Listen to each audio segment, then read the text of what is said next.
Khám phá hương vị biển cả. Mì xào hải sản tôm mực với bông cải xanh, hành tây và cần tây. Chào các bạn.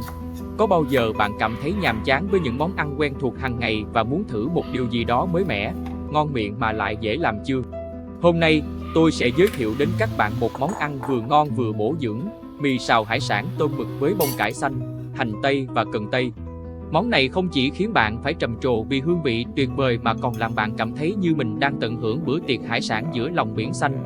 Còn chần chờ gì nữa, hãy cùng vào bếp và biến nhà bếp của bạn thành nhà hàng 5 sao nhé!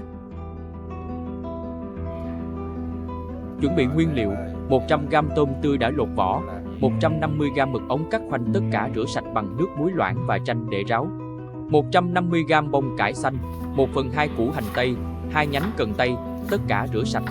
Bông cải, hành tây cắt lát vừa ăn, cần tây cắt khúc, 2 cọng hành lá cắt khúc, 2 tép tỏi và hành tím băm nhuyễn.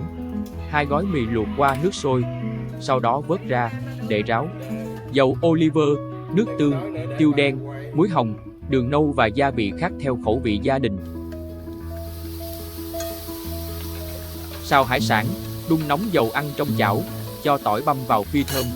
Cho tôm vào xào nhanh trên lửa lớn, nêm một chút muối và tiêu. Khi tôm vừa chín tới, lần lượt cho bông cải xanh, hành tây vào xào tiếp khoảng 2 phút. Tiếp tục cho cần tây và mực vào xào nhanh cho đến khi mực chín giòn, thêm hành lá cắt khúc và mì vào trộn đều thì tắt bếp. Thưởng thức: múc mì xào hải sản ra đĩa, trang trí bằng ít rau thơm, rắc một ít tiêu lên trên để tăng hương vị. Hãy thưởng thức khi còn nóng để cảm nhận hết hương vị tuyệt vời của món ăn. Vậy là chúng ta đã hoàn thành món mì xào hải sản tôm mực với bông cải xanh, hành tây và cần tây. Đây là một món ăn không chỉ ngon miệng mà còn rất bổ dưỡng, cung cấp đầy đủ protein từ tôm và mực, cùng các vitamin và khoáng chất từ rau củ. Hãy thử nấu và thưởng thức món ăn này cùng gia đình và bạn bè. Đảm bảo mọi người sẽ phải trầm trồ khen ngợi và có thể bạn sẽ phải nấu thêm một phần nữa đấy. Nếu bạn có bất kỳ biến tấu nào cho món ăn, đừng ngần ngại chia sẻ với chúng tôi nhé.